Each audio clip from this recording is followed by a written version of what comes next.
रसूल भारत की जमीन पे आए और खुदा की कसम फिर उन्होंने दीन कैसे फैलाया।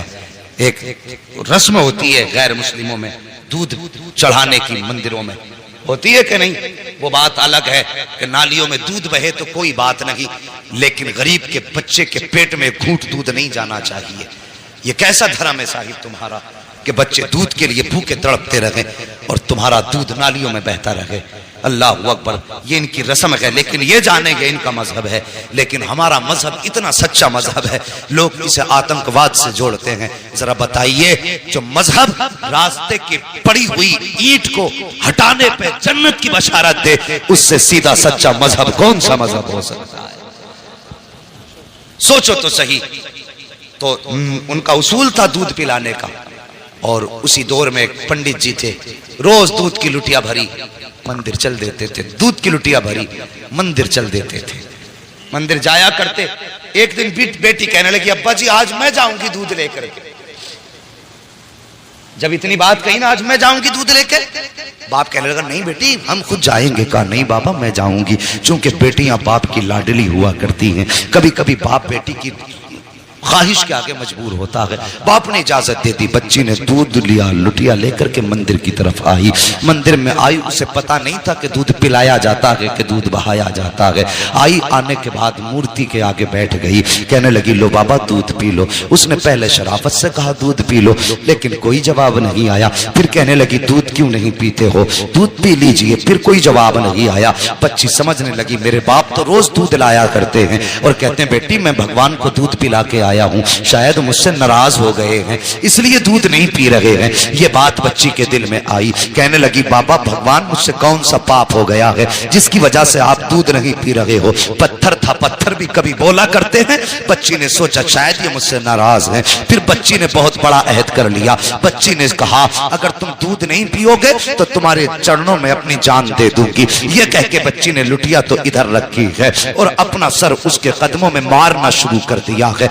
इस बेदर्दी के साथ उसने सर पटका कि माथे से खून बहना शुरू हो जाता है। जब बच्ची सर पटकती रही, रोती रही, उसी रास्ते से इत्तेफाक से गरीब नवाज का गुजर हो जाता है, अताए रसूल का गुजर होता है। जैसी गरीब नवाज ने बच्ची को रोते देखा, सर पटकते देखा, आप आए हैं। आने के बाद पेशानी की जगह अपनी हथेली रख दी है। जैसी हथेली आई है, बच्ची ने यूं सर उठाया, सादा से बाबा को देखा, देख के कहने लगी बाबा कौन हो। कहने लगे बेटी बता तो सही बात क्या है, ये अपने ऊपर जुल्म क्यों कर रही है। उसने कहा बाबा आप जाइए, ये मेरे भगवान का मामला है। मेरे गरीब नवाज ने फरमाया बेटी बता तो सही क्या मामला है, आखिर ये क्यों कर रही है। उसने कहा बाबा तुम क्या जानो, तुम तो मुसलमानों के धर्म गुरु हो, ये हमारे मजहब का मामला है। गरीब नवाज ने कहा बेटी बता तो सही बात क्या है। बच्ची कहने लगी सुनो बाबा अगर नहीं मानते हो तो सुनिए, मेरे बाप रोज दूध पिला के जाया करते हैं, लेकिन आज मैं दूध लेकर के आई हूं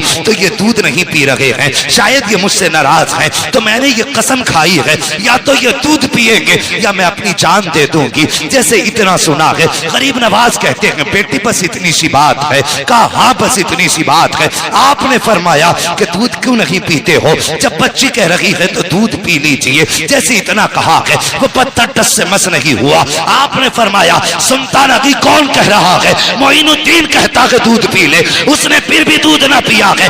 उसके बाद गरीब नवाज ने उसके कान पकड़े और घुमा के कहा पीता क्यों नहीं है। जैसे इतना कहा है पत्थर के हाथ हिलना शुरू हो जाते हैं। उसने प्याला पकड़ा है, होठों से लगाया है, दूध पीना शुरू कर देता है। और पीता क्यों नहीं, कहने वाला कोई आम न जाना था, जबान गरीब नवाज की थी, फैजान मदीने वाले मुस्तफा का हो रहा। नारे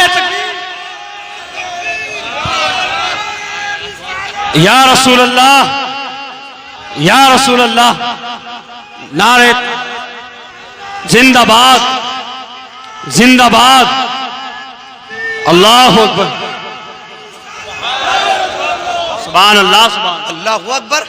बच्ची ने दूध पिलाया और जैसी चली घर की तरफ, उसके बदन पे खून, कपड़ों पे खून, चेहरों पे खून, उसका पूरा बदन खून से लथपथ था।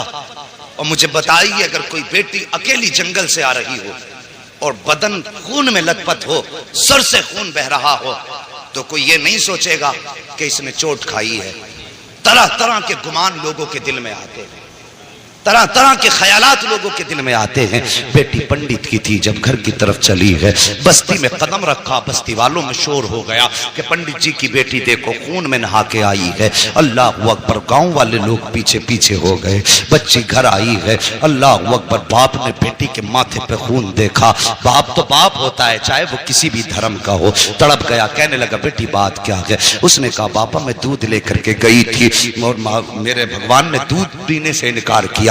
उन्होंने दूध ना पिया तो मैंने कसम खाई थी कि अगर दूध नहीं पियोगे तो मैं तुम्हारे चरणों में अपनी जान दे दूंगी। ये कह के मैंने जब सर उनके कदमों पे मारा है, अल्लाह अकबर, सर कदमों पे मारा है, वो कहती है तब मेरे जिस्म में खून बहा है, तब सर फटा खून बहने लगा। लेकिन बाबा मैं दूध पिला के आई हूँ।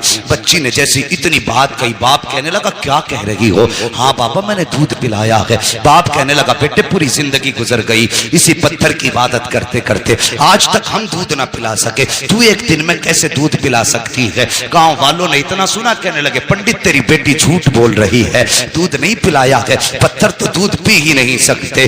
बच्ची तेरी इज्जत लुटा के आई है, किसी ने इसकी आबरू लूटी है, इसलिए ये आके बातें बना रही है, ये झूठ बोल रही है। और यार जब किसी को भी इज्जत का ताना दिया जाता है तो वो किसी भी धर्म की बेटी हो, इज्जत सबको प्यारी होती है। जब गांव वालों ने कहा था कि तेरी बेटी झूठ बोल रही है, ये कहीं मुंह काला करके आई है, इज्जत लुटा के आई है, ये बहाना बना रही है, बाप ने बेटी के कदमों पे अपना सर का जो टोपी थी वो रखी और रख के कहने लगा बेटी ये मेरी बेटी मेरी इज्जत बचा ले, सच बता बात क्या है? बच्ची कहने लगी बाबा मैं दूध पिला के आई हूँ। बाप ने कहा झूठ ना बोल। बच्ची ने कहा बाबा किसकी कसम खिलाते हो? मैं सबकी कसम खाने तैयार हूँ, लेकिन सच यही है दूध पिला के आई हूँ। जब बेटी ने बात बात पे यही जवाब दिया, गांव वाले कहने लगे पंडित जी अगर यही सच है, अगर आज इसने दूध पिलाया है तो फिर कल भी तो यही दूध पिला सकती है। कि चलिए कल हमारे सामने दूध पिलाए, तब मानेंगे कि तुम्हारी बेटी सच्ची है। बाप ने बेटी का चेहरा देखा, कहा बेटी तेरा क्या फैसला है, क्या तू दूध पिलाने के लिए फिर से तैयार है? बच्ची ने कहा हाँ मैं तैयार हूँ। कहा ठीक है, दिन मुकर्रर हुआ, वक्त मुकर्रर हुआ, फिर से पूरा गांव और ये बच्ची उसी मंदिर की तरफ चले हैं जहां बच्ची ने उसको दूध पिलाया था। जब उसी मंदिर के दरवाजे पे बच्ची गई है, जाने के बाद पूरा गांव तमाशाई है, बाप भी साथ में है। बच्ची ने जाके दूध का प्याला रखा और रखने के बाद फिर कहती है महाराज दूध पी लीजिए, मेरे भगवान दूध पी लीजिए। लेकिन वो फिर पत्थर है, दूध कैसे पिए? बच्ची ने जब कहा दूध पी लीजिए, पीते क्यों नहीं हो? गांव वालों ने कहा लगाया, कहा सुन पंडित हमने पहले ही कहा था तेरी बेटी झूठ बोल रही है, ये मुंह काला करके आई है इसलिए अपनी इज्जत बचा रही है। जब इतनी बात बच्ची ने सुनी है, बच्ची का दिल टूट जाता है, बच्चे की आंख में आंसू आए, लेकिन साथ ही गुस्सा भी आया। बच्ची जलाल में उठ के खड़ी हुई, तवज्जो करना, बच्ची जलाल में उठ के खड़ी हुई और कहने लगी दूध पीता है या कल वाले बाबा को बुलाना पड़ेगा, दूध पीता है या कल वाले बाबा को बुलाना पड़ेगा। जैसी इतनी बात बच्ची ने कही है, फिर उसने हाथ बढ़ाया है, दूध पीना शुरू कर दिया है। फिर जब पत्थर की मूर्ति ने दूध पी लिया है, कहने लगी बाबा देखो कल भी ऐसे ही दूध पिया था, आज भी दूध पी लिया है। बाप ने कहा बेटी ये बाबा कौन है बता तो सही, कल कौन आया था? बच्ची ने कहा बाबा मैं उसका नाम तो नहीं जानती हूँ, लेकिन इधर से आया था इधर गया था, पूरा गांव उस जगह पे निकल गया जिस पे गरीब नवाज गुजर के गए थे।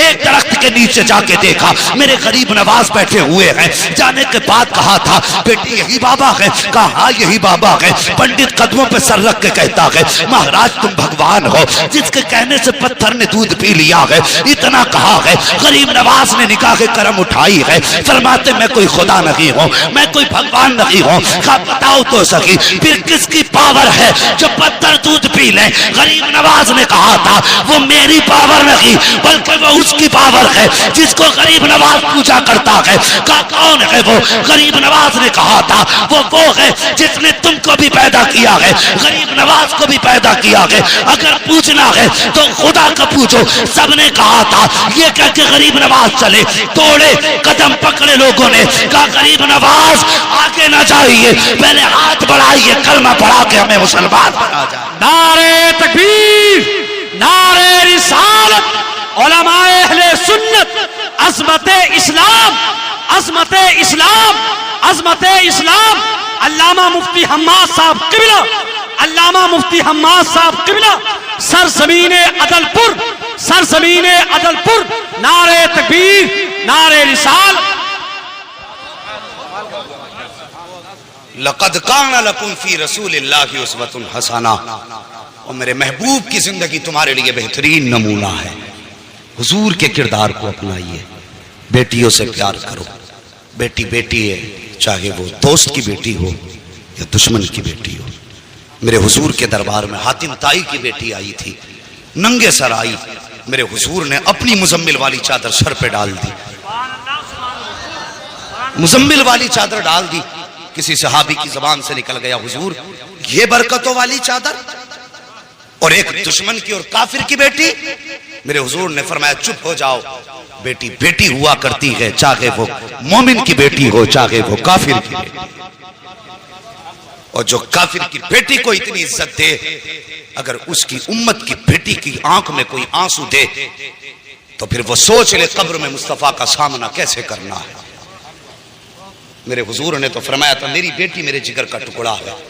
उस दौर में फरमाया था जब बेटियों को कत्ल करने पे लोग फख्र करते थे, फरमाया था मेरी बेटी मेरे जिगर का टुकड़ा है। खुदा की कसम हुजूर की जबान से इस जुमले का निकलना था, ये हुजूर ही के जुमले की बरकतें हैं। आज हर घर में बेटी को अल्लाह की रहमत समझ के रखा जाता है, ये उनकी जबान की बरकत है। वरना आज हम भी बेटियों को कत्ल कर रहे होते। उनके दामन से जुड़ना क्या था। खुदा की कसम जो बेटियों को कत्ल करने में जिनके माथे पे पसीना नहीं आता था, जिस दिन से हुजूर का दामन थामा वो जमीन पे पैर फूंक के रखते थे और डरते थे कहीं हमारे पैर के नीचे चूटी ना आ जाए। ये हुनर किसने सिखाए? मेरे हुजूर के दामन ने, हुजूर के प्यार ने। जब तक बिके न थे तो कोई पूछता न था, तुमने खरीद कर हमें अनमोल कर दिया। हमारी तो कोई इज्जत ही न थी। आज जो इज्जतों की महराज मिली है ना, खुदा की कसम ये मोहम्मद अरबी के ठोकरों के सदक़े में। अगर फिर सदका उनकी ठोकरों का है तो जवान उनसे प्यार कर, उनसे वफा कर। तेरे घर में बेटी है, बेशक वो तेरे लिए बड़ी रहमत है अल्लाह की, लेकिन एक नजर उसे ये भी सोच के डाल लिया कर कि मेरे हुजूर को बेटी बड़ी प्यारी थी। खुदा की कसम अल्लाह हर नजर के सदक़े में तुझे मुस्तफा के इश्क का सवाब अता फरमाए। करेंगे ना इंशाअल्लाह ऐसे ही। हाँ बेटे मांगो, तुम्हारी मर्जी है सजदों में गिर के, इसलिए कि उनसे तुम्हारा नाम चलेगा। लेकिन कभी रो के रब से बेटियां भी मांग लिया करो, इसलिए कि बेटे नसीब से पैदा होते हैं, बेटियां रब की रहमत बन के आया करती हैं। हाँ बेटी पैदा हो, चेहरा ना बिगाड़ना, मुकद्दर पे नाज करना। अल्लाह ने बेटी दी है, यकीनन कोई नेकी तूने की है जिसकी वजह से अल्लाह तुझसे इतना राजी हुआ है कि तेरे आंगन में बेटी उतार दी। वो फरमाया गया बेटी क्या आ गया। बस आखिरी बात सुन लो और बात खत्म कर लो। इंशाल्लाह कभी फिर, इंशाल्लाह कभी फिर भाई। नहीं कभी फिर मेरी बात समझिए। मैं ना इंशाल्लाह ये तो खुद नहीं बताया किसी को। उजाले अपनी यादों के हमारे साथ रहने दो, न जाने किस गली में जिंदगी की शाम हो जाए, ये तो किसी का कुछ नहीं पता है। नहीं भाई अल्लाह अकबर। बात कह रहे हैं थोड़ी सी आला हजरत के ताल्लुक से, कि थोड़ी सी नहीं दे, मेहरबानी करें मुझे। नारे तकबीर, नारे रिसालत, उलमाए अहले सुन्नत, अल्लामा मुफ्ती हम्माद साहब किबला, अल्लामा मुफ्ती हम्माद साहब किबला, नारे तकबीर, नारे रिसालत, अल्लाह अकबर। बेटियों को देख के मुस्कुरा लिया करो, इससे मुस्तफा भी राजी होंगे, हमारा खुदा भी राजी होगा। और अगर कभी घर में बरकत ना हो ना, कभी घर में बरकत ना हो और तुम्हें लगता हो आफतें आ गई हैं, बिजनेस बंद है, काम ठप है, जो भी करते हैं कोई ना कोई मुसीबत लग जाती है, फरमाया फिर मुसल्ला बिछा, 2 रकात नमाज पढ़। तेरे घर के अंदर बेटी या बहन मौजूद है, उसे मुसल्ले के आगे बैठा और फिर रब के आगे हाथ फैला दे और बस इतना कह, या अल्लाह इस बेटी के सदक़े में मेरे घर में बरकतें अता फरमा दे। फरमाया गया, बुजुर्गों ने फरमाया, हाथ नीचे बाद में आते हैं, खुदा की रहमतें घर में पहले उतार दी जाती। अल्लाह हू अकबर। ओ यार लोगों की दिलजोई करो, किसी का दिल ना दुखाओ। पूरी जिंदगी हो गई मसल के आला हजरत का नारा लगाते हुए। आला हजरत को समझो कौन है आला हजरत, जरा करीब से समझिए। मैं उनकी जिंदगी से